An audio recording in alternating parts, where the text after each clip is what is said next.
주영석 기자의 뉴스 속으로. 뉴스 속으로는 예방과 치료의학도 최고, 리퍼도 최고, 시니어 어르신들에게 서울 메디칼 그룹이 최고, 서울 메디칼 그룹 제공입니다. 일본이 어제 반도체 관련 한국에 대한 수출을 규제하는 제재 조치를 발표하자 일본 측에 한국에 대한 경제 제재에 대해서 미국에서도 상당한 관심을 나타내고 있습니다. 역사, 경제, 정치, 군사 등 거의 모든 분야에 걸쳐 충돌하고 있는 한국과 일본이 점점 미국 영향권으로부터 벗어나고 있다라고 미국 언론들은 분석하고 있습니다. 조영석 기자. 네, 안녕하십니까. 일본이 이번에 발표한 한국에 대한 수출 규제 조치 구체적으로 어떤 내용입니까? 네, 일단 그거부터 좀 살펴보고 싶은데요. 네. 이게 반도체와 디스플레이 패널 제조의 핵심 소재죠. 이 소재에 대한 수출을 규제하는 내용입니다. 그러니까 한국의 뭐 삼성전자라든가 SK 하이닉스라든가 뭐 LG전자 이런 데서 반도체를 만드는데 네. 반도체의 뭐 핵심 원료 뭐 그 재료라고 할 수 있죠. 아하. 그런 것들을 이제 일본이 만들어서 한국에게 그러니까 납품하는 거죠. 네, 어떻게 보면 네, 납품을 하면 한국이 그걸 받아가지고 완성품을 만드는 겁니다. 네. 예, 그런 이제 관계인데 그 일본 쪽에서 일본 정부가 한국으로의 수출을 이 엄격히 그러니까 완전히 안 한다기보다도 엄격히 제한한다. 지금까지는 굉장히 좀 편하게 수출할 수 있도록 해줬는데 그걸 좀 까다롭게 원칙대로 해서 좀 규제를 하겠다 이런 얘기가 되겠죠. 이와 관련해서 일본 산케이 신문은 일본 정부가 한국에 대한 수출 관리 운영 정책을 개정했다 이렇게 얘기하고 있습니다. 그래서 TV와 스마트폰의 유기 전자형광 디스플레이 패널 부품으로 사용되는 플루오린 폴리이미드와 반도체 제조 과정에서 필요한 리지스트 그리고 에칭가스 이 세 개 품목의 수출 규제를 이 7월 4일부터 시행한다 이렇게 보도했습니다. 그러니까 플루오린 폴리이미드 리지스트, 에칭가스 이 세 가지가 이제 수출 규제 대상이 되는 건데요. 지금 일본은 우호국들의 경우에는 수출 허가 신청을 면제하는 화이트 리스트 제도를 운영하고 있습니다. 그러니까 화이트 리스트는 이 국가들은 일본과 우호적인 국가니까 특별한 어떤 수출 허가 신청 없이 수출할 수 있도록 그렇게 양해를 해주고 있는데 거기에 이제 한국도 들어가 있는데 여기서 한국을 제외한다는 얘기죠. 빼겠다는 얘기입니다. 그렇게 되면 수출을 할 때마다 허가 신청을 받아야 되는 거예요. 그러니까 이건 일단 그 수출하는 일본 기업들이 힘들어지는 거죠. 일본 기업들이 한국의 삼성전자나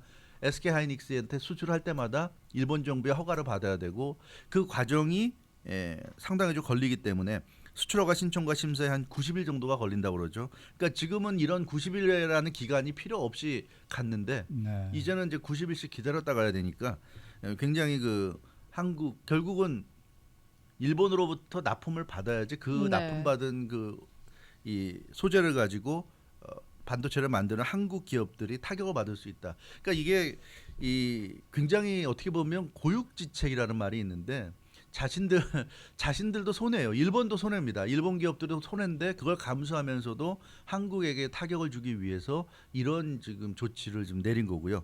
이 반도체라는 것은 지금 한국 기업들이 사실상 지금 독점하다시피 하고 있습니다. 삼성전자, SK하이닉스, LG전자. 그래서 이 반도체 같은 경우는 한국이 뭐 잘 아시다시피 굉장히 중시하는 한국의 넘버원 그런 이 산업이라고 할 수 있겠는데 여기에 대해서 타격을 주겠다는 게 일본 측 아베 정권의 지금 생각인 것 같고요.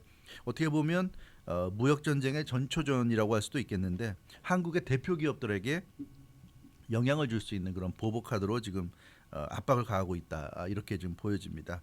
그래서 좀 이게 어제 이 발표가 난 이후에 한국과 일본에서 논란이 간단한 되고 것 같지가 있습니다. 않아요. 그러니까요. 네, 일본에서 만드는 소재를 가지고 지금 한국이 반도체 부품을 생산을 하고 있단 말이죠. 네. 근데 한국의 반도체 부품 같은 경우에는 네. 뭐 조금 전에도 말씀을 해주셨듯이 전 세계 시장을 네. 지금 좌지우지를 하고 있다는 점에서 그렇죠. 아베 정권이 이런 식으로 수출 규제를 한다는 게 과연 그들이 원하는 효과를 낼 수 있을지도 의문이에요. 의문이죠. 네. 근데 이게 그 단기적으로는 한국 기업에게도 타격은 될 거예요. 왜냐하면 주로 지금 일본으로부터 소재를 받아서 반도체를 만드니까 그 일본 쪽이 이렇게 규제를 하게 되면 한국이 지금 당장은 힘들어질 수 있어요. 그러나 지금 말씀하신 대로 한국 결국 기업들이 세계 반도체 시장을 지금 좌지우지하고 있기 때문에 결국 이렇게 되면 한국은 다른 데 찾아갈 겁니다. 그러니까 이게 여기서 이 반도체를 놓고 보면 그렇게 볼 수 있는 게 일본이 그 반도체를 만들어내는 그 부품이라고 할 수 있는 핵심 소재들을 네. 일본이 만들어서 한국에 납품하는 시스템인데 그 핵심 부품 소재를 만드는 게 일본의 어떤 독창적이라거나 일본만의 독점하고 있는 기술이 있다거나 이런 건 아니거든요. 그냥 일본이 그걸 많이 만들고 하다 보니까 한국은 그냥 일본 거 쓰지 뭐 이렇게 된 거예요. 그러니까 일본만 이걸 만들 수 있다 세계에서 그러면 이게 큰일일 수 있는데 그건 아니란 말이죠. 그래서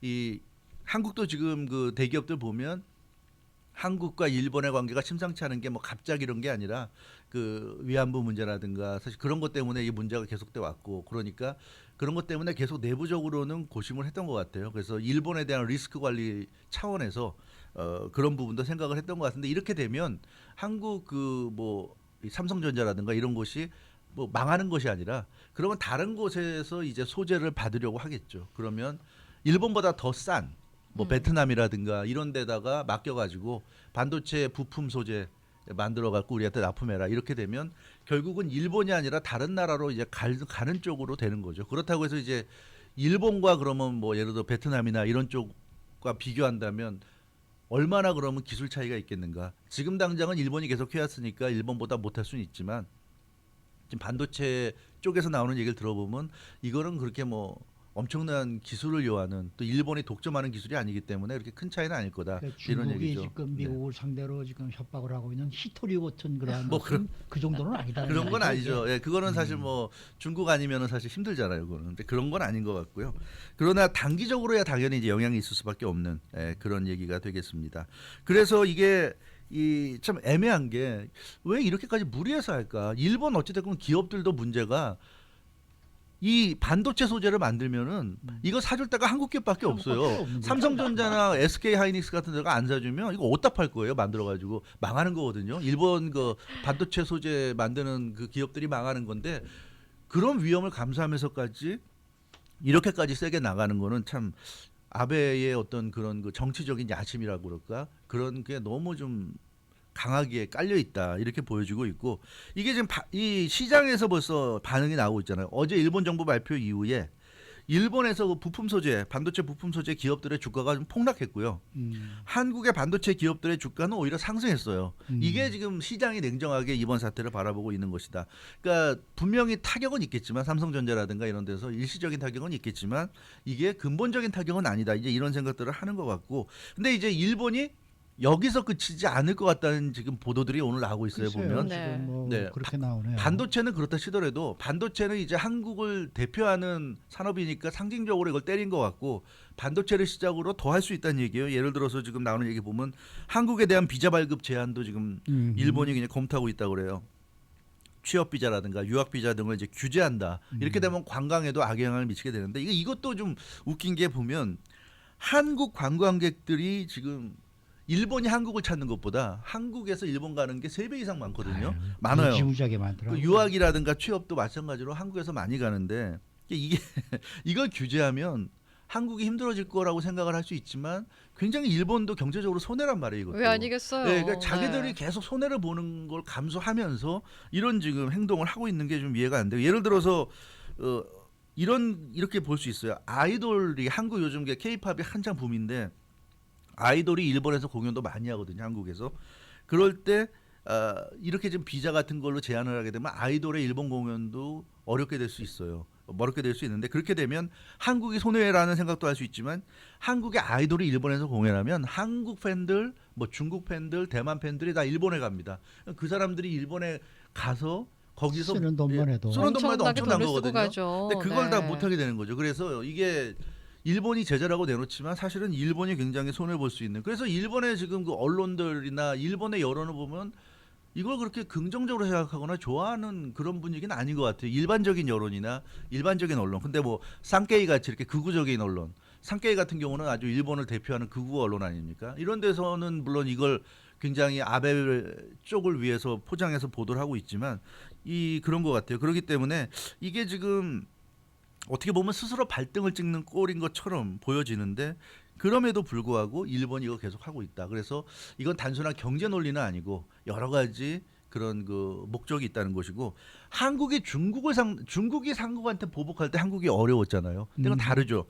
한국은 중국한테 수출국입니다. 막대한 이익을 남겼어요. 그러니까 중국이 한국 제품 물품들을 많이 수입을 해줬는데 그런 중국이 보복을 하니까 한국은 힘들 수밖에 없는 거고 한국과 일본은 반대예요. 한국이 일본 거를 많이 수입을 합니다. 하죠. 네. 한국계 일본으로 가기보다는 그러니까 일본이 한국에 많이 수출하는 입장인데 그런 일본이 지금 자기네 물건 많이 팔아주는 한국한테 보복을 하겠다는 거니까 이거는 사실 좀 상식 밖의 좀 일이에요. 이건 자신들의 이익을 따진다면 이렇게 할 수 있는 문제는 아닌데 그래서 아무튼 굉장히 이건 좀 이례적인 그런 차원에서 보더라도 보기 드문 좀 그런 일인 것 뭐 같습니다. 지금 아까도 말씀하셨습니다는 일본은 지금 한국에 대한 경제 보복 카드가 한 100개가 있는데 네, 뭐 그렇죠. 이제 겨우 하나 네. 꺼냈다. 네. 지금 이렇게 얘기를 하고 있다 그러거든요. 네.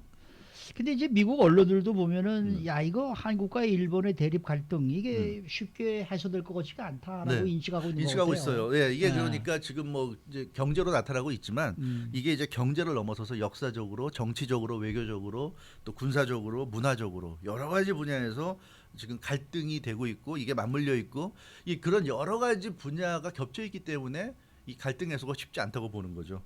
그래서 그 미국에서 Council Foreign Relations, 그러니까 미국 외교협회입니다. 여기서 이번에 한일 간의 이번에 그 이 갈등, 지금 일본의 한국에 대한 수출 규제에 대해서 분석을 했는데요. 이렇게 얘기를 하고 있어요. 서울 and 도쿄 no longer on the same side. 서울과 도쿄는 이제 더 이상 같은 편이 아니다. 이렇게 이런 제목을 달았습니다. 그래서 이 한국과 일본이 갈라서는 것 같다. 이렇게 지금 미국은 보고 있고요. 1910년부터 1945년까지 36년간 일본이 한국을 식민 지배했고 그리고 박정희 대통령 시절에 한국 국민들의 당시 반발 속에 엄청난 데모가 일어났었지만 1965년 한일 청구권 협정이 체결이 됐고 2015년에 박근혜 대통령 시절에 위안부 문제 한국 국민들 그때도 반발 속에 일본과 전격 합의를 해버렸어요. 그렇기 때문에 일본은 이런 외형적인 걸 가지고 60년도에 이미 청구권 협정 맺었고 또 이번 위안부 문제도 2015년에 너네 나라 대통령이 합의를 해줬는데 뭔 소리 아니야? 이렇게 일본은 이런 그 공식적인 형식적인 부분을 가지고 얘기하고 있는데 한국은 사실은 그 청구권 협정도 그렇고 한일 위안부 합의도 그렇고 국민적인 그런 공감대 없이 그런 거 없이 일방적으로 정권 차원에서 일방적으로 밀어붙였다는 거죠. 그래서 이거는 인정할 수 없다는 게 지금 한국의 얘기고 여기서 이제 이런 데서 갈등이 오고 있는 것이고요. 여기에 더해서 그 뭐 후쿠시마 수산물 수입 같은 거 이것도 굉장히 큰 논란이 됐었잖아요. 네. WTO 그 제소까지 갔다가 한국이 이겼어요 그때. 그래서 이것도 굉장히 좀 흥미로운 그 대결이었고 그래서 이 한국과 일본의 대결이 이런 역사적인 배경이 있고 이런 여러 가지 이 풀기 어려운 그런 근본적인 그런 그 밑바탕에 그 식민지 지배 시절부터 해서 의 감정이 깔려 있는 문제이기 때문에 쉽지 않다. 그래도 과거에 미국은 특히 오바마 대통령 시절에는 어느 정도 좀 개입을 했고 사실 박근혜 대통령이 2015년에 갑자기 한일 위안부 협정 타결한 것도 오바마 대통령이 시킨 거잖아요. 지금 뭐 다 알고 있지만 오바마 대통령이 나서서 한일 간에 빨리 이거 합의해라. 이거 가지고 이렇게 끌고 서로 간에 감정 상하지 말고 빨리 합의하라 그래서 사실 그 느닷없이 그렇게 합의한 게 미국이 개입을 했던 건데 지금은 한국이나 일본이나 더 이상은 미국의 중재를 받아들일 마음이 없는 것 같고 또 현 트럼프 행정부는 오바마 행정부와는 달라서 이런 문제에 끼어들 마음도 없는 것 같다. 이런 얘기를 지금 하고 있는 상황입니다. 근데 지금 아베 총리가 이런 식으로 행동을 하는 게 이번 달에 참의원 선거가 있잖아요. 네, 그렇죠. 예, 그래서 이 정치적인 목적으로 강공 드라이브 걸고 있는 건데 네. 사실 한일 관계 갈등이 뭐 하루 이틀 일은 아니지 않습니까? 그렇죠. 예, 그런 측면에서 본다면 네. 이번 갈등이 조금 더 장기화가 되지 않을까라는 걱정이 좀 되기도 해요. 그렇죠. 이렇게까지 하다가 뭐 물론 선거 끝나고 흐지부지 될 수도 있겠지만 또 두고 봐야 될 것 같고 일단 이번 달에 참의원 선거가 있습니다. 일본에서 7월 21일 날 참의원 선거 있는데 참의원이라는 건 미국으로 치면 상원이에요. 상원 선거. 상원이죠. 네. 예, 상원 선거인데 그렇기 때문에 굉장히 중요한 선거고요. 아베 입장에서는 아시다시피 지금 헌법을 개정해서 전쟁할 수 있는 나라, 뭐 무장할 수 있는 나라로 만든다고 그러지 않습니까? 그걸 위해서 지금 되도록 많은 그 당선자를 내야 되는 상황이고 그래서 이 지지층 결집을 위해서 강공 드라이브를 걸고 있다는 분석이 나오고 있습니다.